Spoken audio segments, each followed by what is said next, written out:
Vous avez été plus de 8 millions de spectateurs à savourer la dernière comédie de Danny Boone, sortie en février 2011. Le film Rien à déclarer sort aujourd'hui même en DVD. Des séances de dédicaces sont d'ores et déjà prévues dans la métropole.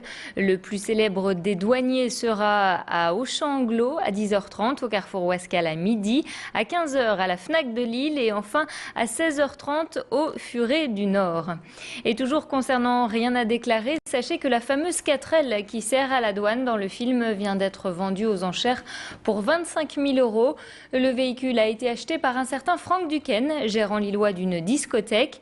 Par contre, vous ne pourrez pas croiser la fameuse 4L tunée sur les routes du département, car c'est un prototype, elle n'a donc pas l'autorisation de circuler. La voiture devrait tout de même faire quelques apparitions. Son nouveau propriétaire envisage d'ailleurs de la sortir dès ce week-end pour fêter les 50 ans de la 4L. Interrogé par Baptiste Blic, le propriétaire revient pour nous sur ces enchères qui se sont déroulées lundi soir. J'étais limité à 27 000 €, JO. 27 000 €. En plus, il n'y a pas de frais d'ailleurs. Donc c'est parti de 1 000 €, c'est parti de 1 000 €, donc rien du tout. C'est passé tout de suite à 10 000, 15 000, 20 000, et 20 000, 21, 22, jusqu'à 25. Il y a 25 personnes en chérie. C'est un peu une voiture mythique et c'est une voiture qui doit rester sur la région lilloise. C'est Danny Boone, c'est un personnage, c'est un film mythique et la voiture aussi. Donc je dis il faut que ça reste à Lille. Et la voiture, je vais la prêter. Je ne sais pas pour gagner de l'argent là-dessus, c'est pas pour mettre dans un garage, parce que je ne suis pas du tout collectionneur. Mais la voiture, je vais la prêter à des associations, des mairies, des expositions. Et on espère que la 4L ne va pas avoir le même destin que cette Opel Corsa. Cette voiture a pris feu hier après-midi au pied de la tour Mercure à Tourcoing. Plus de peur que de mal, heureusement, pour sa conductrice, une femme enceinte. Elle a eu le temps de sortir du véhicule avant qu'il ne s'enflamme complètement. Elle avait acheté cette voiture d'occasion en mars dernier. Retour sur l'origine de cet incendie avec la principale intéressée, la conductrice du véhicule qui a pris feu. Je conduisais, j'entendais un bruit, je pensais que ça venait du pot et puis d'un seul coup la voiture elle s'est arrêtée, fumée blanche, fumée noire, flamme et maintenant explosion. Vu que dans quel état elle est, je me dis que j'ai eu de la chance en fait. Elle aurait pu exploser d'un seul coup dans ces cas-là puisque j'ai à peine eu le temps de sortir, donc en même temps... L'épreuve avait été annulée le 1er juin dernier. Hier, 8 000 étudiants de 6e année de médecine ont dû repasser une épreuve de leur examen dans tout l'Hexagone. À Douai, ils étaient environ 1 000 étudiants concernés par cette nouvelle épreuve. Pour manifester leur désarroi, certains étudiants nordistes ont arboré un nez rouge, un moyen de faire comprendre qu'ils ont été pris pour des clowns.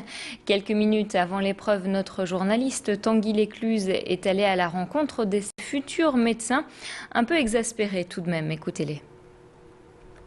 La fac a distribué les t-shirts et le nez rouge pour symboliser un petit peu voilà, quoi, ce foutoir qu'il y a eu monumental il y a 2 semaines maintenant, donc pour montrer un petit peu qu'on n'est pas content. Quoi. On a vraiment été pris pour des imbéciles et ça a tout décalé sur nos projets, ça a décalé sur nos stages, ça a tout décalé. Quoi.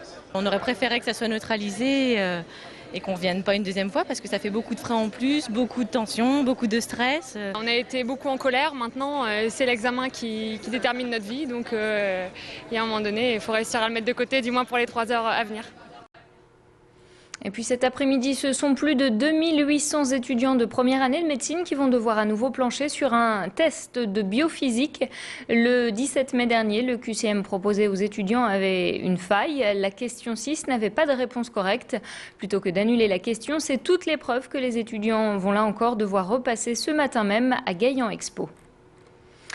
Hier, c'était la 8e journée mondiale du don du sang. Pour l'occasion, 200 personnes se sont rassemblées à côté de l'hôpital Jeanne de Flandre pour former une énorme goutte de sang. Une initiative internationale qui s'est également déroulée à Genève. Une première organisée par l'OMS et la société Diagast, spécialisée dans les produits de transfusion.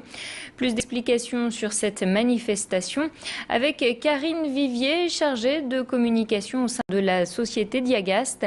Elle s'exprime au micro de Jimmy Hudson.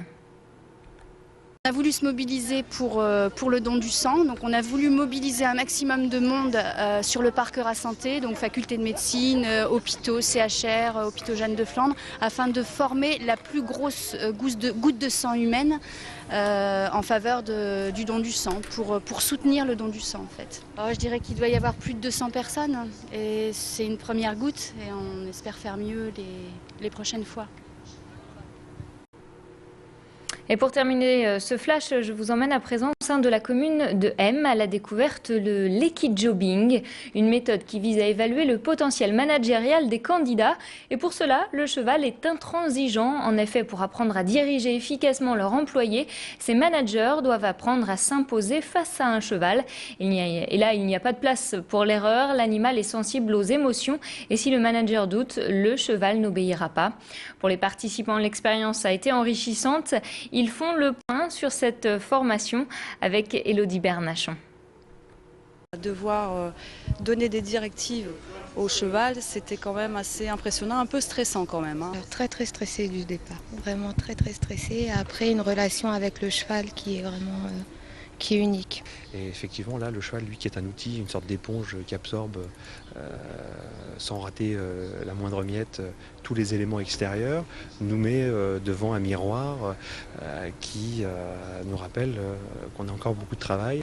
En fin de compte, le comportement que j'ai eu avec le cheval, c'est à peu près similaire au comportement que j'ai dans l'entreprise. Alors moi je vous dis maintenant je vais recruter que des chevaux. Comme ça au moins on est tranquille. Non.